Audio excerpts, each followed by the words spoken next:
श्री सीताया रामायाय नमः। स्वागत आपका सीता नवमी की आपको हार्दिक शुभकामनाएं। आज के वीडियो में आप सुनेंगे सीता नवमी की कहानी, महत्व, पूजा विधि। तो चलिए आप हमारे साथ, और आपने हमारे चैनल को अभी तक सब्सक्राइब नहीं किया है तो इसे सब्सक्राइब अवश्य कीजिएगा। हिंदू पंचांग के अनुसार हर साल वैशाख मास के शुक्ल पक्ष की नवमी तिथि को सीता नवमी मनाई जाती है। मान्यता है इस दिन माता सीता धरती से प्रकट हुई थी। इसी कारण इस दिन को सीता नवमी, जानकी नवमी और सीता जयंती के रूप में मनाते हैं। माना जाता है कि इस दिन माता सीता की विधिवत पूजा करने से व्यक्ति को हर दुख से मुक्ति मिलती है। इसके साथ ही वैवाहिक जीवन में आ रही समस्याओं से भी छुटकारा मिलता है। वैवाहिक महिलाएं इस दिन पति की लंबी आयु के लिए व्रत रखती हैं।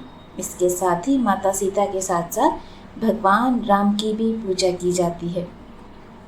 सीता नवमी की तिथि शुक्ल पक्ष की नवमी तिथि 16 मई गुरुवार को सुबह 6:22 से आरंभ हो रही है, जो 17 मई शुक्रवार को सुबह 8:48 पर समाप्त हो रही है। ऐसे में सीता नवमी 16 मई 2024 को मनाई जाएगी। सीता नवमी सुबह 11:04 से दोपहर 1:43 तक है। सीता नवमी का महत्व है कि भारत में कई जगहों पर सीता नवमी वैशाख मास के शुक्ल पक्ष की नवमी को मनाते हैं, तो कई जगहों पर फाल्गुन मास के कृष्ण पक्ष की अष्टमी तिथि को मनाते हैं। कहा जाता है कि इस दिन माता सीता और प्रभु श्री राम की पूजा करने से माँ लक्ष्मी के साथ विष्णु का भी आशीर्वाद प्राप्त होता है। इस दिन माता सीता की पूजा करने के साथ उन्हें 16 श्रृंगार चढ़ाना चाहिए और इन्हें अखंड सौभाग्य की इससे प्राप्ति होती है। सीता नवमी के दिन माता सीता के साथ श्री राम की पूजा करने का विधान है। इस दिन सूर्योदय से पहले उठकर नित्य कार्यों से निपटकर स्नान करें और साफ वस्त्र धारण करें और पूजा आरंभ करें। सबसे पहले एक लकड़ी की चौकी पर पीला या फिर लाल वस्त्र बिछाकर माँ सीता और श्री राम की तस्वीर को रखें। इसके बाद बगल में एक कलश स्थापित करें। अब पूजा आरंभ करें। सबसे पहले कलश में जल, सिंदूर, अक्षत और भोग लगाएं। इसके बाद माता सीता और राम जी की पूजा करें। माता सीता को सिंदूर, अक्षत, फूल, माला, वस्त्र चढ़ाने के साथ 16 श्रृंगार चढ़ाएं और भोग लगाएं। इसके बाद श्री राम को पीला चंदन, फूल, माला, अक्षत चढ़ाने के साथ भोग लगाएं। इसके बाद घी का दीपक और धूप जलाकर सीता मंत्र, चालीसा, कथा आदि का पाठ करने के बाद माता सीता की आरती करते हुए भूल चूक के लिए क्षमा प्रार्थना करें। माँ सीता के लिए श्री सीताय नमः और श्री सीताया रामायाय नमः मंत्र का जाप करना चाहिए। माता सीता के प्रकट होने की कहानी है कि एक बार राजा जनक के राज्य में मिथिला में सूखा पड़ गया था। ऐसे में प्रजा के साथ राजा काफ़ी परेशान थे। ऐसे में राजा जनक ने ऋषियों से इनका समाधान पूछा, तो उन्होंने बताया कि अगर वे स्वयं हल चलाएं तो इंद्र देवता अवश्य प्रसन्न होंगे और आपके राज्य में एक बार फिर से वर्षा होगी। ऐसे में एक तय मुहूर्त में राजा जनक के साथ उनकी पत्नी रानी सुनैना अपने हाथों से खेत में हल चलाया।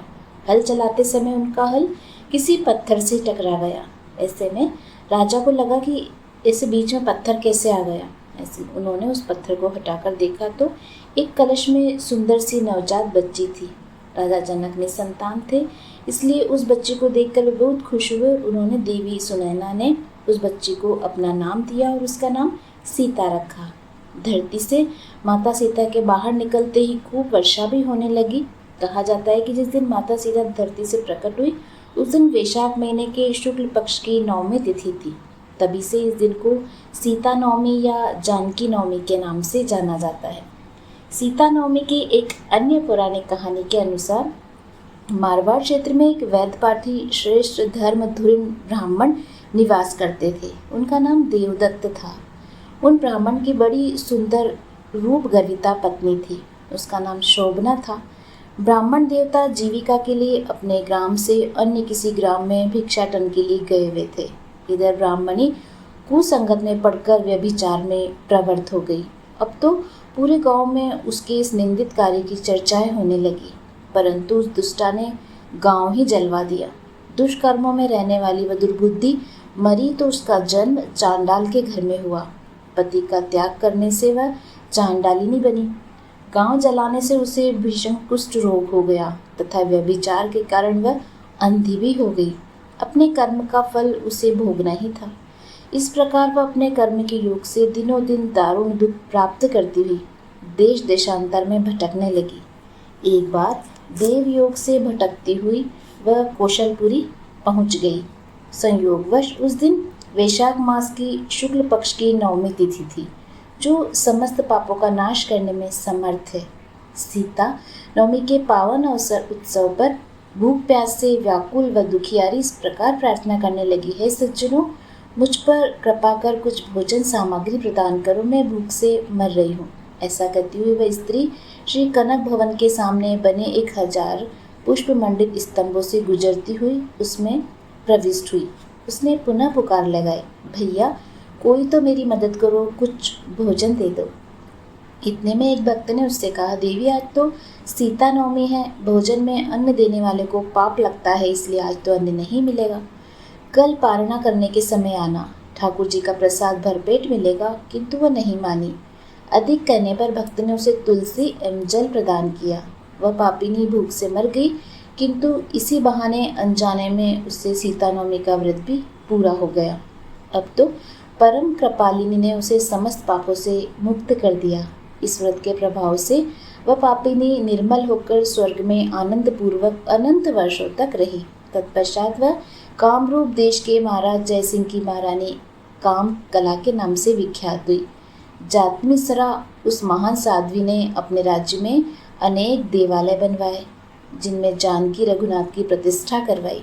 अतः सीता नवमी पर जो श्रद्धालु माता जानकी का पूजन अर्चन करते हैं, उन्हें सभी प्रकार के सुख सौभाग्य की प्राप्ति होती है। इस दिन जानकी स्तोत्र, रामचंद्राष्टकम, रामचरितमानस आदि का पाठ करने से मनुष्य के सभी कष्ट दूर हो जाते हैं। उम्मीद है आपको आज की जानकारी पसंद आई होगी। इसी तरह की अन्य कहानियाँ, जानकारी, पूजा विधि, शुभ मुहूर्त सुनने के लिए आप हमारे चैनल से जुड़े रहिए व इसे सब्सक्राइब अवश्य कीजिए। जय माता सीता। धन्यवाद।